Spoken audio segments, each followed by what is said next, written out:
Really important news sometimes go unnoticed. On the 4th of August, an event occurred and was not noticed by anyone. For the first time, a combat vehicle armed with a combat laser destroyed another combat vehicle on the battlefield. In a real war, on a real battlefield, not on a proving ground. Turkey is not sufficiently recognized in the ranks of the innovative countries in military affairs, and the Turks will surprise the world in this century. There have already been rumors about the Turkish plans to build a springboard aircraft carrier, similar in principle to Russia's Kuznetsov. The Turks participated in the F-35 program as a manufacturer of components, and they plan to create their own combat aircraft. With combat lasers, it turns out differently. Turkey, concerned about achieving military superiority in the region, as well as gaining qualitative advantages in military power over Greece and Russia, and apparently also over Israel, has long and seriously invested in innovative weapons systems, including weapons based on new technological principles. In the early 2010s, the Turkish company Saftak demonstrated experimental samples of plants of different capacities, starting from 1.5 kilowatt and then up to 50 kilowatt. The systems were created in cooperation with TÜBİTAK, a state research institute. The Turks presented these systems as technology demonstrators and did not particularly hide the fact that they were planning to use these developments as weapons. However, they managed to put all the observers on the wrong track, saying that laser weapons would be primarily used for the Navy. Nobody was particularly interested then. In 2015, TÜBİTAK announced that its experimental lasers successfully hit targets. Then it became known that in that year alone, $450 million were spent on the program. But once again, the world didn't pay enough attention to the steady pace of funding of this program.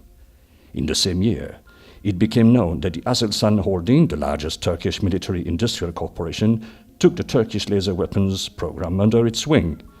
On the 7th of July 2018, the company issued a press release stating that it had successfully tested a combat laser capable of hitting small-sized UAVs from 500 meters, as well as destroying explosive devices from 200 meters. The combat laser gun was installed on an autocar, Cobra armored vehicle, and most importantly, was equipped with a guidance system that allows to continuously hold the laser marker on target. Aselsan's laser gun could cling to a specific point on the target and heat it until it's completely destroyed, even if the target was moving. And all this at an extremely low shooting cost. Why? A low-power laser gun requires only diesel fuel for the generator. Sensation, however, did not happen. No less calmly, the Turks continued to work on laser weapons. The stunning surprise came from the war in Libya. For operators of the UAE-owned Wingloon 2, a Chinese-made combat UAV, this would be an ordinary reconnaissance and combat mission. But their drone, armed with an anti-tank missile, happened to be shot down. And soon the world flew around a photo of the wreck, showing a burnt hole. Well, the Turkish device that had shot down the UAV was mounted on the chassis of an armored 4x4 vehicle. Like the earlier Aselsan model, it is equipped with a Turkish-made optoelectronic guidance system. The system allows you to accurately inspect the target, select a vulnerable point, and then hold the laser marker on this point until the target is completely destroyed. The power of the gun is 50 kilowatt. This is so far the most powerful combat laser mounted on the Turkish combat vehicle. So, the system is now combat-proven. Such a laser gun could shoot down an unarmored helicopter. Turkey can now build such weapons in large quantities without any problem. And this is a tactical weapon. It does not need any special transportation conditions. Ordinary soldiers, including conscripts, could use these weapons, and the cost of firing such guns is, in the literal sense of the word, is equal to the price of diesel fuel spent during the shooting. This is namely how Turkey will keep the world amazed.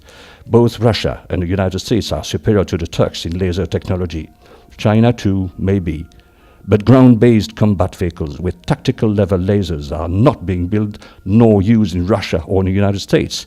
This is done by the Turks.